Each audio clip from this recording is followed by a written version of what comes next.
नमस्कार दोस्तों, स्वागत है आपका आज के मुख्य समाचार में, जिसमें सबसे पहली और बड़ी खबर में आपको बताएंगे कि गांव-गांव गूंजेगा राहुल गांधी का मुद्दा। राहुल गांधी के सवालों पर गांव-गांव चर्चा कराएगी कांग्रेस।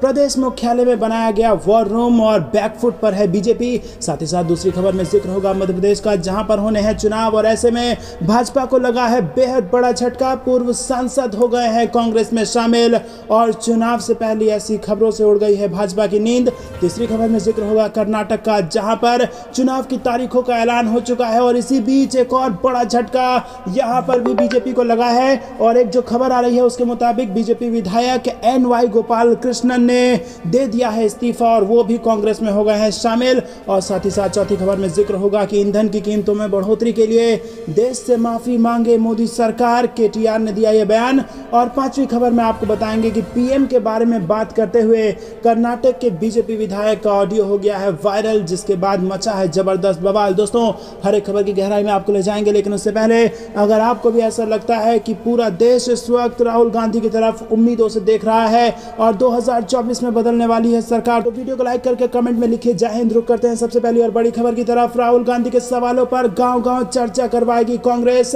प्रदेश मुख्यालय में बनाया गया है इसको लेकर वॉर रूम। जी हां दोस्तों, यूपी की सियासत में एक के बाद एक विवाद को लेकर राजनीतिक दलों के बीच जोर आजमाइश होती रही है।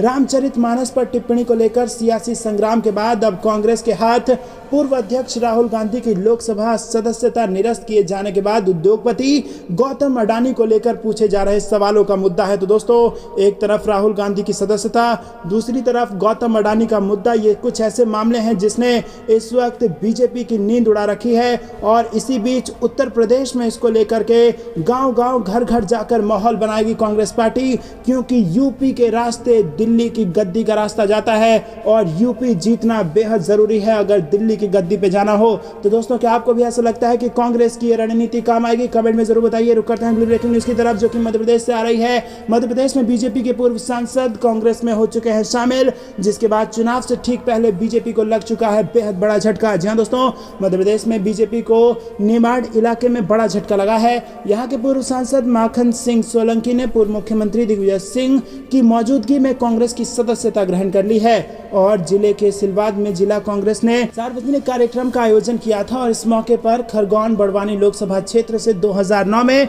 भारतीय जनता पार्टी के सांसद रहे माखन सिंह सोलंकी ने अपने समर्थकों के साथ कांग्रेस की सदस्यता ग्रहण कर ली है। और दोस्तों, इसको इसलिए भी जरूरी माना जा रहा है क्योंकि कर्नाटक के बाद मध्य प्रदेश में होने हैं विधानसभा के चुनाव और वहां पर जिस प्रकार की स्थिति है उसे देख के यही लग रहा है कि कांग्रेस पार्टी फिर से यहां पर सरकार बनाने वाली है। रुक करते हैं अगली ब्रेकिंग न्यूज की तरफ। भाजपा विधायक NY गोपाल कृष्ण ने दिया इस्तीफा, कांग्रेस में होंगे शामिल। कर्नाटक से आ रही है ये बड़ी खबर। जी हां दोस्तों, कर्नाटका में 10 मई को होने वाले विधानसभा चुनाव से पहले कुल्लिगी में भाजपा विधायक NY गोपाल कृष्ण ने शुक्रवार को विधायक पद से इस्तीफा दे दिया और उनके कांग्रेस में शामिल होने की संभावना है। जी हां दोस्तों, आपको बता दें कि गोपाल कृष्णन ने स्पीकर विश्वेश्वर हेगड़े कागेरी से उनके कार्यालय में मुलाकात की और इस्तीफा दे दिया।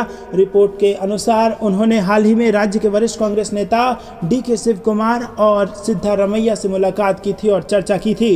रुक करते हैं अगली ब्रेकिंग न्यूज की तरफ। ईंधन की कीमतों में बढ़ोतरी के लिए देश से माफी मांगे केंद्र, KTR ने दिया ये बड़ा बयान। जी हां दोस्तों, भारत राष्ट्र समिति के कार्यकारी अध्यक्ष KT रामा राव ने यहां पर गुरुवार को ईंधन की आसमान छूती कीमतों के लिए भाजपा नीत केंद्र सरकार से माफी मांगी। BRS नेता ने ईंधन की बढ़ी कीमतों का आम आदमी पर बोझ डालने के लिए केंद्र सरकार की आलोचना करते हुए एक खुले पत्र में कहा कि केंद्र अंतर्राष्ट्रीय कच्चे तेल की कीमतों को ईंधन की कीमतों में वृद्धि का कारण बताकर जनता को लूट रहा है, लेकिन उनके छल ने उजागर कर दिया है। और यहां पर KTR ने कहा कि 2013 में जब कच्चे तेल के एक बैरल की कीमत $110 थी तो 1 लीटर पेट्रोल की कीमत $76 थी और अब जब कच्चे तेल के एक बैरल की कीमत $66 है तो 1 लीटर पेट्रोल की कीमत $110 कैसे हो गई? KTR ने कहा कि केंद्र सिर्फ कुछ कॉरपोरेट्स को फायदा पहुंचाने के लिए कीमतें बढ़ाकर गरीब और मध्यम वर्ग के लोगों को लूट रहा है। राज्य के मंत्री ने कहा कि 2014 में ईंधन की कीमतों में 45% की बढ़ोतरी के कारण सभी आवश्यक वस्तुएं महंगी हो गई हैं। इसी के साथ आपको बता दें दोस्तों कि KTR ने यह भी कहा कि डीजल की कीमतों शुल्कों में वृद्धि के कारण राज्य सरकार को सार्वजनिक परिवहन शुल्क बढ़ाने के लिए मजबूर होना पड़ा और केंद्र सरकार की वजह से सार्वजनिक परिवहन प्रणाली संकट के कागार पर है। रुक करते हैं अगली ब्रेकिंग न्यूज़ की तरफ। पीएम के बारे में बात करते कर्नाटक के बीजेपी विधायक का ऑडियो हो गया है वायरल, जिसके बाद सियासत में जबरदस्त बवाल। जी हाँ दोस्तों, कर्नाटक के रायचूर जिले से भाजपा विधायक शिवराज पाटिल का प्रधानमंत्री नरेंद्र मोदी के बारे में बात करते हुए एक कथित ऑडियो क्लिप शुक्रवार को वायरल हो गया है। क्लिप में पाटिल कहते हैं कि प्रधानमंत्री समेत कोई भी उनसे सवाल नहीं कर सकता, वो किसी कठपुतली की नहीं सुनेंगे। 3 मिनट के क्लिप में विधायक को ये कहते सुना जा सकता है कि कोई मोदी या कोई नहीं है, मैं केवल शिवराज पाटिल हूँ, मैं किसी भी साथी की बात नहीं मानूंगा। दोस्तों, मोदी कोई नहीं है, ऐसा कहते पाए गए हैं विधायक। और उन्होंने आगे कहा कि मुझे मोदी के दाहिने हाथ की परवाह नहीं है, मैं अकेली सेना हूँ, मेरे पास कोई बायां या दायां हाथ नहीं है, मैं मोदी हूँ, मैं ट्रंप हूँ, वो मुझे नहीं छोड़ सकते। दोस्तों, रुक करते हैं अगली ब्रेकिंग न्यूज़ की तरफ, लेकिन उससे पहले आपको बता दें कि उन्होंने ये भी कहा कि मैं चुनाव हारूं या जीतूं, मुझे कोई फर्क नहीं पड़ता। अगर दुनिया में कोई चिंता मुक्त व्यक्ति है तो वो शिवराज पाटिल है। मैं भगवान की तरह हूँ, मैं अपने लड़कों से रोज पैर छूने और आशीर्वाद लेने के लिए कहता हूँ। 10 मई को होने वाले विधानसभा चुनाव से पहले ये घटनाक्रम राजनीतिक गलियारों में चर्चा का विषय बनता जा रहा है। अभी तक पाटिल ने ऑडियो क्लिप को लेकर कोई सफाई नहीं दी है। तो दोस्तों, एक ऑडियो क्लिप वायरल हुई है कर्नाटक में, जहां पर बीजेपी के अपने ही नेता प्रधानमंत्री नरेंद्र मोदी तक को मानने से मना कर रहे हैं और वो कह रहे हैं कि मैं ही मोदी हूं, मैं ही ट्रंप हूं, मुझे कोई नहीं छोड़ सकता और मुझे किसी की परवाह नहीं है। आपकी क्या प्रतिक्रिया है इस खबर में, कमेंट में जरूर बताइए। रुक करते हैं ब्रेकिंग न्यूज़ की तरफ, जो कि फिर से कर्नाटक से आ रही है। कर्नाटक में भाजपा के विधायक NY गोपाल कृष्ण ने विधानसभा की सदस्यता से इस्तीफा दे दिया है और अब वो कांग्रेस में शामिल होने वाले हैं। जी हाँ दोस्तों, आपको बता दें कि 31 मार्च कर्नाटक में बड़ी खबर आ रही है। गोपाल कृष्ण ने विधानसभा अध्यक्ष विश्वेश्वर हेगड़े कागेरी से उनके कार्यालय में मुलाकात की और उन्हें अपना इस्तीफा सौंप दिया। खबरों के अनुसार उन्होंने हाल ही में राज्य कांग्रेस के वरिष्ठ नेताओं के साथ मुलाकात भी की थी। रुक करते हैं अगली ब्रेकिंग न्यूज़ की तरफ। ममता बनर्जी का बड़ा बयान, और एक दफा दिल्ली चलो। बीजेपी को सत्ता से बेदखल करने के लिए ममता बनर्जी ने दिया है ये नारा। जी हाँ दोस्तों, पश्चिम बंगाल के प्रति केंद्र सरकार के कथित भेदभाव के खिलाफ यहां धरने पर बैठी तृणमूल कांग्रेस प्रमुख ममता बनर्जी ने करीब 30 घंटे बाद धरना समाप्त कर दिया है। धरने के दौरान ममता बनर्जी ने कट्टर प्रतिद्वंदी बीजेपी पर हमला जारी रखा और इसे सत्ता से बेदखल करने के लिए और एक दफा दिल्ली चलो का आह्वान किया। ममता बनर्जी ने अपना धरना समाप्त करते हुए घोषणा की है कि आने वाले दिनों में अपनी मांगों को लेकर उनकी पार्टी राष्ट्रीय राजधानी में विरोध प्रदर्शन करेगी ताकि केंद्र सरकार राज्य की बकाया राशि जारी करे। वहीं दोस्तों, पश्चिम बंगाल की मुख्यमंत्री ममता बनर्जी शहर के बीचों बीच स्थित रेड रोड पर DBR अम्बेडकर की प्रतिमा के सामने केंद्र के कथित भेदभावपूर्ण रवैये के विरोध में कोलकाता में बुधवार से 2 दिवसीय धरने पर बैठी। उनके साथ तृणमूल कांग्रेस के कई नेता और कार्यकर्ता भी धरने पर बैठे थे। इनमें फिरहाद हकीम और अरूप विश्वास भी शामिल हैं। अंबेडकर प्रतिमा में ममता की ओर से और एक दफा दिल्ली चलो का आह्वान किया गया और अब से 80 साल पहले सिंगापुर में नेताजी सुभाष चंद्र बोस ने दिल्ली चलो का नारा दिया था। धरने पर बड़ी संख्या में ममता समर्थक जुटे थे। दोस्तों, रुक करते हैं अगली ब्रेकिंग न्यूज़ की तरफ। मध्य प्रदेश चुनाव से पहले भाजपा को बड़ा झटका। प्रधानमंत्री के भोपाल आने से पहले विरोध। आम आदमी पार्टी ने लगाए मोदी हटाओ देश बचाओ के पोस्टर। जी हाँ दोस्तों, प्रधानमंत्री नरेंद्र मोदी 1 अप्रैल को भोपाल आ रहे हैं और उनके भोपाल आने से पहले गुरुवार को मोदी हटाओ देश बचाओ के पोस्टर लगाए गए। ये पोस्टर आम आदमी पार्टी के अभियान के तहत लगाए गए हैं और आम आदमी पार्टी के प्रदेश अध्यक्ष और सिंगरौली से महापौर रानी अग्रवाल ने उनके नेतृत्व में कार्यकर्ताओं से ये पोस्टर लगवाए। और दोस्तों, आपको बता दें कि इस अवसर पर आम आदमी पार्टी की मध्य प्रदेश की अध्यक्ष रानी अग्रवाल ने कहा कि केंद्र सरकार के तानाशाही रवैये से देश को बचाने की जरूरत है। आपको बता दें कि राहुल गांधी पर जो कार्रवाई हुई है, जो उनकी सदस्यता रद्द हो गई है, उसके बाद तमाम विपक्षी दल भाजपा पर आक्रामक हो गई है और सभी एकजुट भी हो गए हैं और आम आदमी पार्टी ने तभी से ये मोदी हटाओ देश बचाओ का पोस्टर लगवाना शुरू कर दिया है पूरे देश में अलग अलग भाषाओं में। रुक करते हैं अगली ब्रेकिंग न्यूज़ की तरफ। ममता बनर्जी ने किया विपक्षी एकता का आह्वान। कहा, दुशासन दुर्योधन रूपी बीजेपी से देश को बचाने के लिए साथ आए सब। जी हाँ दोस्तों, इस वक्त देश को बचाने की बात हो रही है। देश को बचाने के लिए विपक्ष एकजुट हुआ पड़ा है, ऐसा वो दावा कर रहा है। जहां एक तरफ देश को बचाने के लिए मोदी हटाओ देश बचाओ के पोस्टर अरविंद केजरीवाल लगवा रहे हैं, तो वहीं दूसरी तरफ अब ममता बनर्जी ने भी अपने पत्ते खोलकर सामने रख दिए हैं और वो भी कह रही हैं कि इस दुशासन रूपी भाजपा से बचने के लिए, देश को इससे बचाने के लिए बीजेपी को हटाना होगा और इसके खिलाफ सभी विपक्षी दल को एक साथ आना होगा और एकता के साथ आगे आना होगा। आपको बता दें कि बुधवार को कोलकाता में उन्होंने सभी विपक्षी दलों के साथ ही देश के लोगों को भी आह्वान किया और कहा कि बीजेपी को हराने के लिए एकजुट हो जाना चाहिए। बीजेपी को दुर्योधन और दुशासन भी कहा और 2024 का चुनाव देश के लोगों और बीजेपी के बीच होगा, ये बड़ा दावा किया। तो दोस्तों, क्या वाकई में 2024 की जो चुनाव है वो जनता भाजपा के खिलाफ लड़ेगी? कमेंट में जरूर बताइए। रुक करते हैं अगली ब्रेकिंग न्यूज की तरफ। अमित शाह के आरोप पर खड़गे का पलटवार, कहा गृह मंत्री हमेशा गुमराह और झूठ बोलते हैं। जी हाँ दोस्तों, आपको बता दें कि कांग्रेस अध्यक्ष मल्लिकार्जुन खड़गे ने गृह मंत्री अमित शाह पर पलटवार करते हुए कहा कि वो हमेशा झूठ बोलते हैं और गुमराह करते हैं। राहुल गांधी पर बहुत तेजी से कार्रवाई की गई। दरअसल जब मल्लिकार्जुन खड़गे से पूछा गया कि गृह मंत्री का कहना है कि कांग्रेस राहुल गांधी के मुद्दे पर लोगों को गुमराह कर रही है, तो उन्होंने कहा कि मैं उसके बारे में ज्यादा कुछ नहीं कहना चाहता। गृह मंत्री हमेशा गुमराह करते हैं, वो हमेशा झूठ बोलते हैं। राहुल गांधी के मामले में उन्हें बिजली की गति से अयोग्य घोषित किया गया है। मुझे लगता है कि देश में कहीं भी ऐसा नहीं हुआ। कांग्रेस अध्यक्ष मल्लिकार्जुन खड़गे ने कहा कि आपने देखा होगा कि सुप्रीम कोर्ट की सुनवाई से पहले एक दोषी व्यक्ति को स्पीकर ने बहाल कर दिया है। आप कल्पना कर सकते हैं कि वो राहुल गांधी के खिलाफ किस प्रतिशोध की कार्रवाई कर रहे हैं।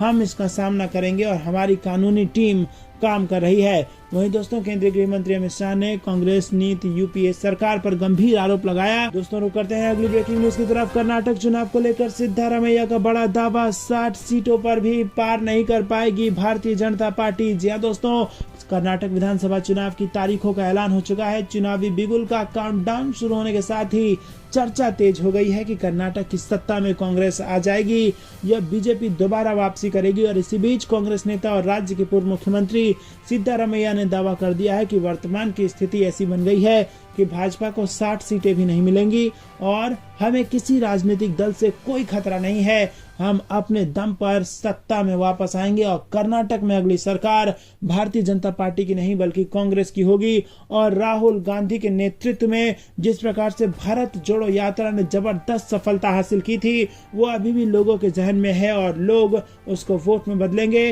और भारत को एकजुट करेंगे।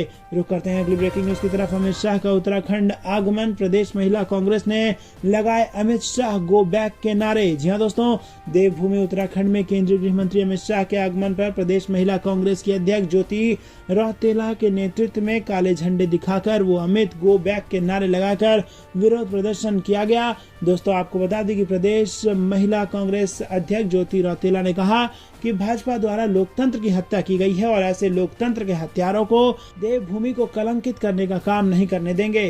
उन्होंने कहा कि केंद्र व राज्य सरकार जनहित के कार्य न कर विपक्ष की आवाज को दबाने का काम कर रही है। लगता है प्रधानमंत्री जी, गृह मंत्री जी व सभी भाजपाई ये भूल गए हैं कि हिटलर शाही तो उस हिटलर की भी नहीं चली जो आज भाजपा कर रही है। रुक करते हैं अगली ब्रेकिंग न्यूज की तरफ। अब साहेब विदेश से मदद ले रहे हैं, पीएम मोदी पर कांग्रेस का हमला। जी हाँ दोस्तों, आपको बता दें कि आईपीएल के पूर्व कमिश्नर एवं फाउंडर भगोड़े ललित मोदी के राहुल गांधी को धमकी दिए जाने को लेकर कांग्रेस ने प्रधानमंत्री मोदी पर हमला बोला है। कांग्रेस प्रवक्ता पवन खेड़ा ने सवाल किया कि क्या अब राहुल गांधी के विरुद्ध पीएम विदेश से सहायता ले रहे हैं। ललित मोदी ने एक के पश्चात एक ट्वीट कर राहुल गांधी के खिलाफ हमला बोला था और कहा था कि वो उन्हें यूके की अदालत में लेकर जाएंगे। कांग्रेस प्रवक्ता पवन खेड़ा ने बिना नाम लिए प्रधानमंत्री मोदी पर हमला बोला और खेड़ा ने ट्विटर पर लिखा कि क्या अब साहेब विदेश से मदद ले रहे हैं। राहुल जी को कानूनी कार्रवाई की धमकी देने के लिए राहुल गांधी एवं कांग्रेस ललित मोदी पर बीते लंबे वक्त से हमलावर हैं। रुक करते हैं अगली ब्रेकिंग न्यूज की तरफ। दिल्ली एनसीआर में तेज बारिश, छाया अंधेरा, यूपी हरियाणा और राजस्थान समेत कई राज्य भीगेंगे। जी हाँ दोस्तों, आपको बता दें कि मार्च का महीना बारिश के साथ खत्म होता दिख रहा है। गुरुवार शाम को नोएडा, गाजियाबाद, दिल्ली समेत एनसीआर के बड़े इलाकों में तेज बारिश हुई और आंधी भी चली। ज्यादातर इलाकों में अंधेरा सा छाया रहा। आसपास के इलाकों में भी बादल छाए हुए हैं और घने काले बादल छाने की वजह से अंधेरा सा हो गया है। मौसम विभाग के अनुमान के मुताबिक मार्च महीने का अंत उत्तर भारत में बारिश आंधी से हो सकता है। दिल्ली एनसीआर समेत हरियाणा, पंजाब, यूपी और राजस्थान में अच्छी बारिश हो सकती है। रुक करते हैं ब्रेकिंग न्यूज की तरफ। जांचेगा पीएमएलए के 2 प्रावधानों को सुप्रीम कोर्ट, विपक्ष के खिलाफ दुरुपयोग का आरोप। जी हां दोस्तों, देश की सर्वोच्च अदालत मंगलवार को prevention of money laundering act 2002 की धारा 50 और 63 की संवैधानिक वैधता की जांच करने के लिए सहमत हो गया है। पीएमएलए की ये धाराएं प्रवर्तन निदेशालय के अधिकारियों को बगैर कोई कारण बताए किसी को भी बयान दर्ज करने के लिए बुलाने का अधिकार देती है और इस प्रक्रिया में गलत सूचना देने या सूचना देने में विफल रहने पर सजा का प्रावधान है। मध्य प्रदेश नेता प्रतिपक्ष गोविंद सिंह और याचिकाकर्ता ने सुप्रीम कोर्ट में याचिका दाखिल कर आरोप लगाया कि केंद्रीय एजेंसी को दी गई बेलगाम शक्ति का दुरुपयोग देश में विपक्षी नेताओं को चुप कराने के लिए किया जा रहा है। रुक करते हैं अगली ब्रेकिंग न्यूज की तरफ। राजस्थान स्थापना दिवस पर सीएम ने किया बड़ा ऐलान, कहा 500 रुपए में मिलेगा सिलेंडर। जी हां दोस्तों, राजस्थान में 1 अप्रैल से कई चीजों में परिवर्तन होने वाला है। आम और खास के लिए अब कई चीजें बदलने वाली है। मुख्यमंत्री अशोक गहलोत ने अपने शासन के आखिरी बजट में आम जनता को लेकर कई महत्वपूर्ण ऐलान किया था। ये घोषणाएं 1 अप्रैल से लागू होने वाली हैं, जिनमें 100 यूनिट तक निःशुल्क बिजली, राजकीय बसों में महिलाओं को 50% की छूट भी दी जा रही है, रसोई गैस छूट सहित कई ऐसी सामाजिक योजनाएं जिसका लाभ आम जनता को मिलने वाला है। इस योजनाओं का शुभारंभ सीएम अशोक गहलोत राजस्थान राज्य स्थापना दिवस समारोह के जरिए लाभार्थी उत्सव के रूप में करने वाले हैं। रुक करते हैं अगली ब्रेकिंग न्यूज की तरफ। यूपी में चल रहा बीजेपी वॉशिंग मशीन का एडवांस मॉडल, ममता के डेमो पर अखिलेश यादव का क्या है इशारा। जी हां दोस्तों, पश्चिम बंगाल की मुख्यमंत्री ममता बनर्जी ने भाजपा पर हमला करने के लिए अनोखा तरीका अपनाया है। उन्होंने बीजेपी वॉशिंग मशीन को पेश करते हुए दिखाया कि इसमें काला कपड़ा सफेद हो जाता है और इसका वीडियो भी खूब वायरल हो रहा है। इसी वीडियो को शेयर करते हुए सपा प्रमुख अखिलेश यादव ने योगी सरकार पर तंज कसा है और अखिलेश यादव ने कहा कि यूपी में बीजेपी वॉशिंग मशीन का एडवांस मॉडल चल रहा है। इसमें माफिया भी धुल जाते हैं, यही नहीं धोने वाले भी खुद धुल जाते हैं। उन्होंने इसे बहाने एक बार फिर आपराधिक लोगों की सूची भी मांग डाली। रुक करते हैं ब्रेकिंग न्यूज की तरफ। राहुल गांधी के मामले को लेकर कांग्रेस करेगी जय भारत सत्याग्रह, प्रदेश से लेकर ब्लॉक पर 31 मार्च को निकालेगी रैली। जी हां दोस्तों, आपको बता दें कि कांग्रेस ने जय भारत सत्याग्रह के लिए 9 सदस्यीय कमेटी की घोषणा कर दी है। वरिष्ठ विधायक और पूर्व मंत्री सत्यनारायण शर्मा को प्रभारी और पूर्व विधायक गुरुमुख सिंह होरा को संयोजक बनाया गया है। कमेटी में राजेंद्र तिवारी, प्रतिमा चंदाकर, सुमित्रा घृत लहरे और अटल श्रीवास्तव समेत कई सारे सदस्य बनाए गए हैं। दोस्तों, रुक करते हैं अगली ब्रेकिंग न्यूज की तरफ। गांधी के साथ कांग्रेस सांसदों की बैठक में शामिल हुए राहुल गांधी, दोनों सदन 3 अप्रैल तक के लिए कर दी गई स्थगित। जी हां दोस्तों, आपको बता दें कि ये खबर आ रही है, राहुल गांधी अपनी संसद सदस्यता भंग किए जाने के बाद बुधवार को पहली बार संसद पहुंचे और यहां कांग्रेस सांसदों की बैठक में शामिल होने वो आए थे। आधा घंटा रुकने के बाद वो सोनिया गांधी के साथ गाड़ी में बैठकर निकल गए। दोस्तों, रुक करते हैं अगली ब्रेकिंग न्यूज की तरफ। दक्षिण के दंगल का बच चुका है बिगुल, कर्नाटक चुनाव का आ गया है सर्वे जिसने उड़ा दी है भाजपा की नींद। जी हां दोस्तों, आपको याद होगा भ्रष्टाचार के आरोप बीजेपी पर लगे थे और पेश सीएम के पोस्टर भी कर्नाटक में बीजेपी के खिलाफ लगाए गए थे और अब जो ताजा सर्वे का नतीजा आया है उसने भाजपा की नींद उड़ा दी है और वो कहीं ना कहीं सत्ता परिवर्तन की तरफ इशारा कर रहा है कर्नाटक के चुनाव में। जी हां दोस्तों, भाजपा के पैरों तले जमीन खिसक सकती है, ऐसी खबर आ रही है। आपको बता दें कि लोक पोल के ओपिनियन पोल में कांग्रेस कर्नाटक में सरकार बनती दिख रही है और कांग्रेस को यहां पर 123 सीटें मिलने का अनुमान है और बीजेपी मात्र 77 सीटों पर सिमट सकती है। बात की जाए जेडीएस की तो वो भी 21 सीटों पर यहां पर जीत हासिल कर सकती है और अन्य के खाते में 4 सीटें जा सकती हैं। लोक पोल का दावा है कि इस सर्वे के लिए 45,000 लोगों की राय ली गई और 45 दिन तक चुनावी विश्लेषकों की रिसर्च के बाद इसके नतीजे आए हैं और वोट प्रतिशत की बात करें तो कांग्रेस को 42% वोट प्रतिशत मिलता दिख रहा है और भाजपा को मात्र 33%। तो दोस्तों, आपको बता दें कि कांग्रेस पार्टी को जबरदस्त फायदा कर्नाटक के चुनाव में होने वाला है। अब ये भारत जोड़ो यात्रा की सफलता का असर है या राहुल गांधी पर जिस प्रकार के हमले हुए हैं ये उसका असर है, ये तो वक्त बताएगा। लेकिन इस वक्त अगर सर्वे की माने तो कर्नाटक में बनने जा रही है कांग्रेस की सरकार। आपको क्या कुछ लगता है, कमेंट में जरूर बताइए।